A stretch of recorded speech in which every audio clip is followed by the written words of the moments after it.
Latihan ringan yang dilakukan oleh skuad Sriwijaya FC ini sebagai pemulihan skuad pasca menjalani libur panjang 4 hari setelah menghadapi PSPS Pekanbaru di Stadion Gelora Sriwijaya Jakabaring dengan hasil kemenangan.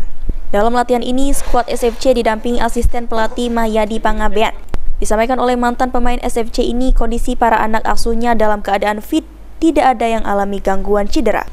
Jelang menghadapi laga tandang melawan PSMS Medan, Mahyadi mengungkapkan jika para pemain diharapkan bisa menerapkan arahan pelatih, sehingga akan mendapatkan hasil yang maksimal dari laga tandang tersebut. Harapannya anak-anak bisa menerapkan dengan informasi yang diminta coach, ya mudah-mudahan kita bisa ke sana ada hasil yang bagus. Kalau pandangan di mata Mahyadi, yang merupakan mantan pemain PSMS Medan, sejauh ini materi pemain PSMS Medan cukup baik.